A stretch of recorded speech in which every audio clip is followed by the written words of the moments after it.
कहानी की शुरुआत होती है धरती की सबसे भयानक तबाही से। साल 2014 में ग्लोबल वार्मिंग अपने चरम पर थी। तापमान बढ़ता जा रहा था और धरती का हर कोना जल रहा था। वैज्ञानिकों ने इसे रोकने के लिए एक आखिरी हथियार आजमाया। उन्होंने एक खास रसायन को आकाश में छोड़ दिया जिसका मकसद था धरती को ठंडा करना। लेकिन यह प्रयोग एक ऐसी भूल बन गया जिसने पूरी दुनिया को बर्बाद कर दिया। वह रसायन इतना ताकतवर था कि उसने धरती को बर्फ की चादर में लपेट दिया। आसमान से बर्फ की मोटी परतें गिरने लगी। समुद्र जमकर पत्थर हो गए। हर तरफ सिर्फ सफेद मौत का साया छा गया। धीरे धीरे इंसान, जानवर, पेड़ पौधे सब कुछ नष्ट होने लगा। धरती एक बंजर बर्फीली मरुभूमि में बदल गई। इस तबाही में इंसानियत की आखिरी उम्मीद थी एक ट्रेन, स्नोपियर्सर। इसे बनाया था एक अरबपति इंजीनियर विल्फर्ड ने। यह ट्रेन कोई साधारण ट्रेन नहीं थी। इसका इंजन कभी बंद नहीं होता था। यह एक ऐसी मशीन थी जो बिना रुके, बिना थके, विशाल पटरियों के जाल पर पूरी धरती का चक्कर लगाती थी। इस ट्रेन में इंसानों के जिंदा रहने के लिए जरूरी हर चीज थी। बिजली, पानी, खाना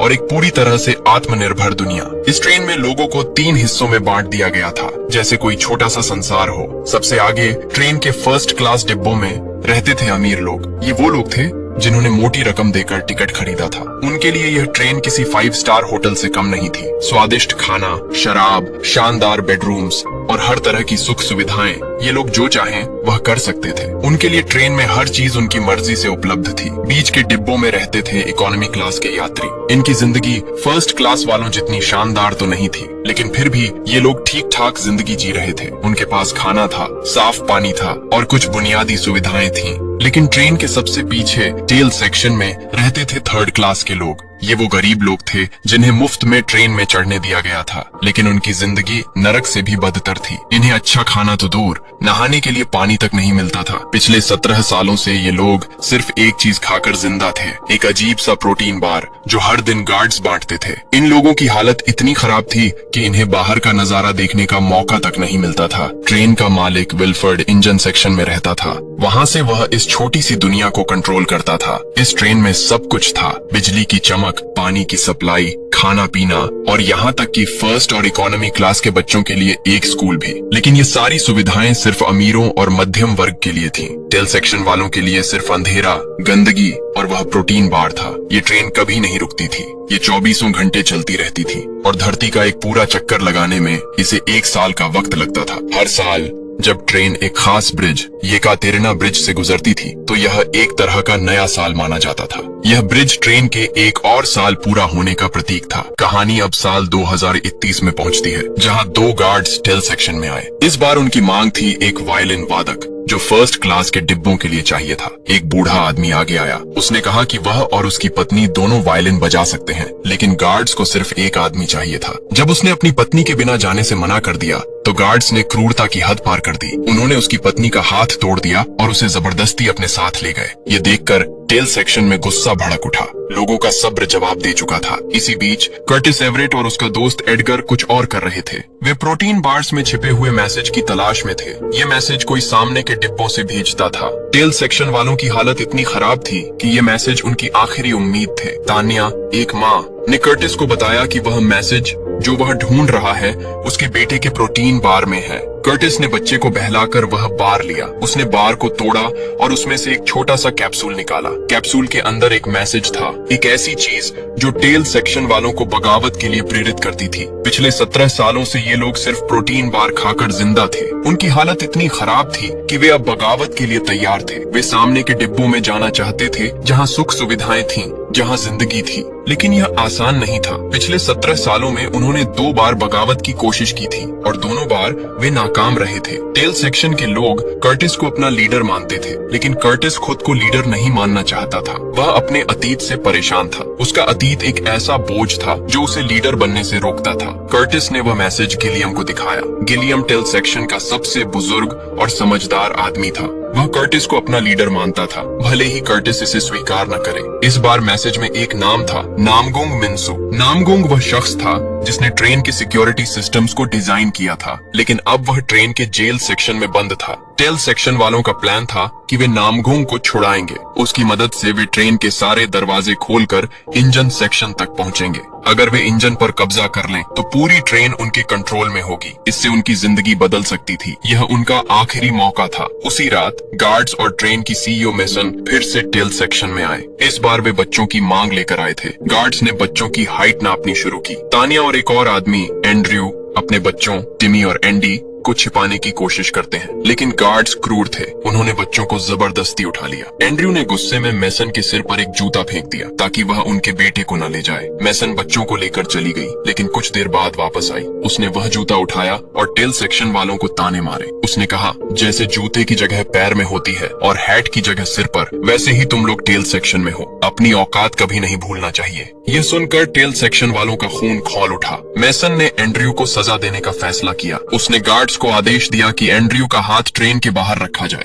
बाहर की ठंड इतनी खतरनाक थी कि सिर्फ 7 मिनट में उसका हाथ पूरी तरह जम गया। फिर गार्ड्स ने हथौड़े से उसका हाथ तोड़ दिया। यह एक भयानक सजा थी। टेल सेक्शन में कई लोग ऐसे थे जिनके हाथ या पैर इस तरह की सजा की वजह से कटे हुए थे। शायद उन्होंने भी कभी बगावत की कोशिश की थी या कोई ऐसी गलती की थी जिसकी सजा उन्हें इस तरह मिली। यह देखकर कर्टिस और बाकी लोग और गुस्से में आ गए। अब बगावत का समय आ चुका था। कर्टिस को एक बात पर शक था। उसे लगता था कि गार्ड्स की गनों में गोलियां नहीं हैं। पिछले 10 सालों में हुए विद्रोहों में सारी गोलियां खत्म हो चुकी थीं। चूंकि ट्रेन में नई गोलियां बनाने का कोई तरीका नहीं था, इसलिए कर्टिस को यकीन था कि गार्ड सिर्फ डराने के लिए खाली गनें लेकर घूमते हैं। उसने अपने शक को परखने का फैसला किया। वह एक गार्ड के पास गया, उसकी गन अपने सिर पर रखवाई और ट्रिगर दबवाया। जैसा कर्टिस को शक था, गन में कोई गोली नहीं थी। यह देखकर टेल सेक्शन वालों का हौसला बढ़ गया। उन्होंने गार्ड्स पर हमला कर दिया। गार्ड्स को मार गिराया गया और विद्रोही जेल सेक्शन तक पहुंच गए। जेल सेक्शन में उन्होंने नामगुंग मिनसू और उसकी बेटी योना को छुड़ाया।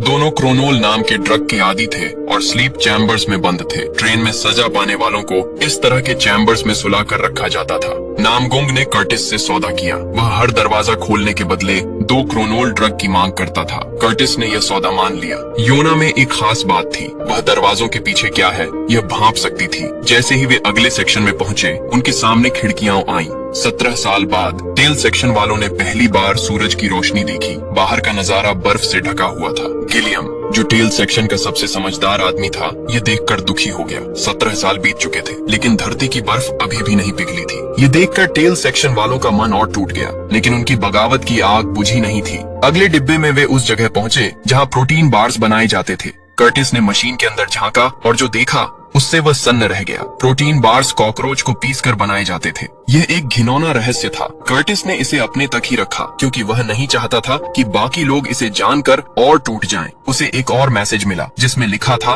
वाटर। इसका मतलब था कि अब उन्हें ट्रेन के पानी की सप्लाई वाले सेक्शन पर कब्जा करना होगा। यह सेक्शन ट्रेन का सबसे अहम हिस्सा था। अगर वे इसे कंट्रोल कर लें तो उनकी बात मानी जा सकती थी। पानी की सप्लाई पर कब्जा करने का मतलब था कि वे विल्फर्ड और फर्स्ट क्लास वालों को मजबूर कर सकते थे। लेकिन यह काम इतना आसान नहीं था। जब वे अगला दरवाजा खोलने की तैयारी कर रहे थे, योना ने खतरे की आशंका जताई। उसने कहा कि दरवाजे के पीछे कुछ गलत है, लेकिन तब तक बहुत देर हो चुकी थी। जैसे ही दरवाजा खुला, सामने ढेर सारे हथियारबंद गार्ड्स खड़े थे। यह एक जाल था। गार्ड्स ने विद्रोहियों पर हमला कर दिया। यहाँ एक भयंकर लड़ाई शुरू हो गई। तभी ट्रेन में एक अनाउंसमेंट हुई। ट्रेन येकातेरिना ब्रिज से गुजरने वाली थी, जो हर साल के चक्कर को पूरा होने का प्रतीक था। गार्ड्स हैप्पी न्यू ईयर चिल्लाने लगे, लेकिन ट्रैक पर बर्फ की एक विशाल चट्टान थी जिससे ट्रेन हिलने लगी। योना ने खाई में एक प्लेन का मलबा देखा जो पिछले साल की तुलना में अब ज्यादा साफ दिख रहा था। इसका मतलब था कि बर्फ धीरे धीरे पिघल रही थी। यह एक छोटी सी उम्मीद थी, लेकिन अभी विद्रोहियों के सामने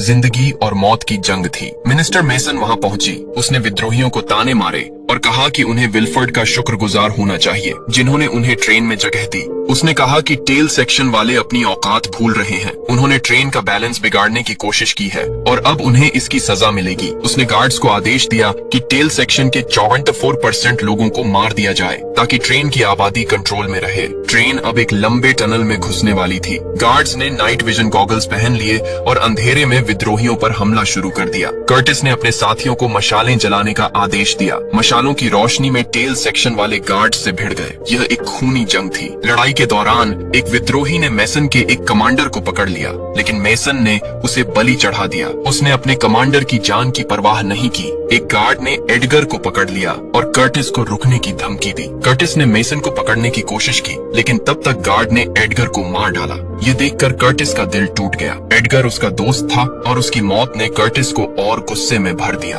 आखिरकार कर्टिस ने मेसन को बंदी बना लिया। उसने गार्ड्स को रोकने का आदेश दिया। मेसन अब उनकी कैदी थी। पूछताछ में मेसन ने बताया कि बच्चे टिमी और एंडी सामने के डिब्बों में हैं। उसने कहा कि विल्फर्ड को बच्चे बहुत पसंद हैं, इसलिए उन्हें वहां ले जाया गया है। उसने यह भी बताया कि पानी की सप्लाई इंजन सेक्शन से आती है, जहां बर्फ को पिघलाकर पानी बनाया जाता है। टेल सेक्शन वालों का पानी पर कब्जा करने का प्लान बेकार था, क्योंकि पानी का कंट्रोल इंजन सेक्शन में था। अपनी जान बचाने के लिए मेसन ने कर्टिस को विल्फर्ड तक ले जाने का वादा किया। कर्टिस ने उसकी बात मान ली, लेकिन गिलियम ने उसे चेतावनी दी। उसने कहा कि जब कर्टिस इंजन सेक्शन में पहुंचेगा तो विल्फर्ड उसे अपनी बातों में उलझाने की कोशिश करेगा। गिलियम ने कहा, उसकी जबान काट देना, क्योंकि वह बातों में फंसाने में माहिर है। कर्टिस, नामगुंग, योना, तान्या और कुछ साथी मेसन के साथ आगे बढ़े। वे फर्स्ट क्लास के डिब्बों से गुजरे, जो एकदम अलग दुनिया की तरह थे। वहाँ फल सब्जियों के बगीचे थे, हरे भरे पौधे, ताजे फल और रंग बिरंगी सब्जियां। ऐसा लग रहा था जैसे वे किसी दूसरी दुनिया में आ गए हों।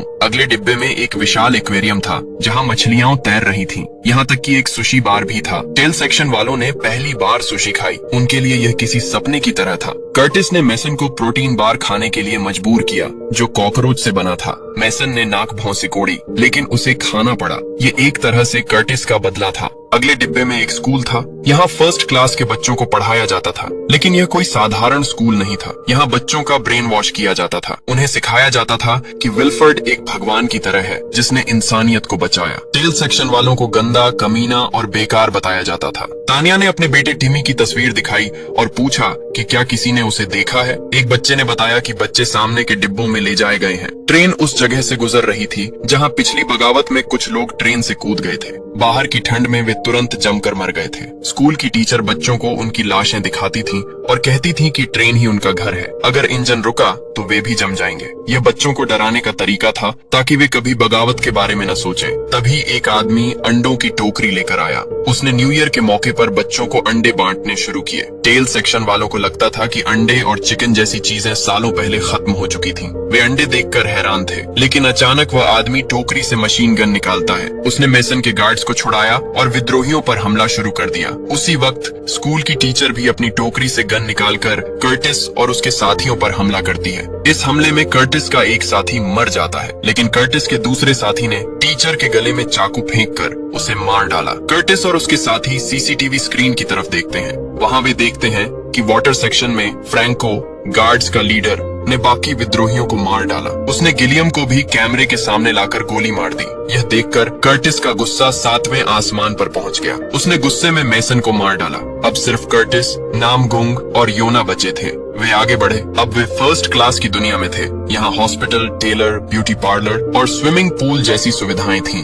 एक डिब्बे में अमीर लोग क्रोनोल ड्रग के नशे में पार्टी कर रहे थे। नामगुंग और योना ने वहाँ से ढेर सारा क्रोनोल इकट्ठा किया। ये ड्रग उनके लिए बाद में काम आने वाला था। जब वे इंजन सेक्शन के पास पहुंचे, कर्टिस का गुस्सा फट पड़ा। उसने दरवाजा तोड़ने की कोशिश की। नामगुंग ने उसे शांत किया और अपनी आखिरी सिगरेट दी। कर्टिस ने उसे अपने अतीत की दर्दनाक कहानी सुनाई। 18 साल पहले जब धरती जमने लगी थी, टेल सेक्शन में हजारों लोग ठूंस दिए गए थे। 1 महीने तक न खाना मिला न पानी। भूख ने लोगों को पागल कर दिया था। वे एक दूसरे को काट कर खाने लगे थे। कर्टिस ने भी ऐसा किया। उसने एक औरत को मारकर उसका बच्चा छीना, जिसे वह खाने वाला था, लेकिन गिलियम ने उसका चाकू छीन लिया और अपना हाथ काट कर लोगों को खाने के लिए दे दिया। उस बच्चे का नाम था एडगर। गिलियम की इस कुर्बानी ने कई लोगों को प्रेरित किया और उन्होंने भी अपने अंग काट कर दूसरों को दी। कर्टिस को इस बात का गहरा अफसोस था। वह खुद से नफरत करता था, क्योंकि भूख ने उसे इंसानियत भुला दी थी। कुछ महीनों बाद विल्फर्ड के गार्ड्स प्रोटीन बार लेकर आए और तब से टेल सेक्शन वाले उसी पर जिंदा थे। नामगुंग ने कर्टिस की कहानी सुनी। उसने कहा कि उनकी कहानी दुखद है, लेकिन अब इंजन पर कब्जा करने का कोई फायदा नहीं। उसने सुझाव दिया कि उन्हें ट्रेन का बाहर का दरवाजा खोलना चाहिए। उसने बताया कि वह क्रोनोल इकट्ठा कर रहा था, क्योंकि इसे ज्यादा मात्रा में इस्तेमाल करने पर यह बम की तरह फट सकता है। उसने कहा कि येकातेरिना ब्रिज पर हर साल वह खाई में प्लेन का मलबा देखता था। पहले सिर्फ उसका एक हिस्सा दिखता था, लेकिन अब वह पूरा दिखने लगा है। इसका मतलब था कि बर्फ पिघल रही है और बाहर अब जिया जा सकता है। लेकिन कर्टिस को उसकी बात पर यकीन नहीं हुआ। उसे लगा कि क्रोनोल के नशे ने नामगुंग का दिमाग खराब कर दिया है। तभी विल्फर्ड की सेक्रेटरी वहां आई। उसने नामगुंग को गोली मार दी और उसे मरने के लिए छोड़ दिया। फिर वह कर्टिस को इंजन सेक्शन में ले गई। वहां विल्फर्ड ने कर्टिस का स्वागत किया। उसने बताया कि वही मैसेज भेजता था। हर 5-10 साल में बगावत करवाना उसका और गिलियम का समझौता था, ताकि ट्रेन की आबादी कंट्रोल में रहे। इस बार गिलियम ने विद्रोह को नहीं रोका, इसलिए उसे मारना पड़ा। विल्फर्ड ने कर्टिस को इंजन दिखाया। उसने कहा कि वह अब बूढ़ा हो चुका है, वह ट्रेन को अकेले नहीं संभाल सकता। उसने कर्टिस को अपनी जगह ऑफर की। उसने फ्रैंको को आदेश दिया कि टेल सेक्शन के सिर्फ 18 लोगों को छोड़कर बाकी सबको मार दिया जाए, क्योंकि ट्रेन को 18 साल पूरे हो चुके थे। कर्टिस ने सुना जब फ्रैंको ने टेल सेक्शन के 64% लोगों को मार डाला। विल्फर्ड ने बताया कि ट्रेन में संसाधन कम है और आबादी बढ़ती रहती है, इसीलिए उन्हें इस तरह के कदम उठाने पड़ते हैं। इधर नामगुंग और योना होश में आए। उन्हें फर्स्ट क्लास के लोग और फ्रैंको मारने आए थे। योना ने इंजन का गेट खोला, विल्फर्ड के असिस्टेंट को मार दिया और क्रोनोल को ट्रेन के बाहर के दरवाजे पर लगा दिया। वह कर्टिस के पास माचिस मांगने गई। योना को लगा कि इंजन के फ्लोर के नीचे कुछ है। कर्टिस ने उसकी मदद की और जब उन्होंने फ्लोर खोला तो देखा कि टिमी और एंडी वहां खतरनाक हालत में इंजन के पुर्जों में काम कर रहे थे। यह देखकर कर्टिस का गुस्सा फट पड़ा। उसने विल्फर्ड को एक जोरदार मुक्का मारा और उसे गिरा दिया। फिर उसने योना को माचिस दी। कर्टिस ने टिमी को बाहर निकाला और योना ने क्रोनोल में आग लगा दी। इसके बाद एक जबरदस्त धमाका हुआ। विस्फोट इतना ताकतवर था कि बर्फ की एक विशाल चट्टान ट्रेन पर गिर पड़ी। ट्रेन पटरी से उतर गई और सारे डिब्बे बिखर गए। इस हादसे में ट्रेन के लगभग सारे लोग मर गए, सिर्फ टिमी और योना बच पाए। वे ट्रेन के मलबे से बाहर निकले और पहली बार धरती पर कदम रखा। दूर एक पहाड़ी पर उन्हें एक सफेद भालू दिखा। ये एक संकेत था कि धरती अब फिर से जीने योग्य हो गई है। बर्फ पिघल रही थी और जीवन वापस लौट रहा था।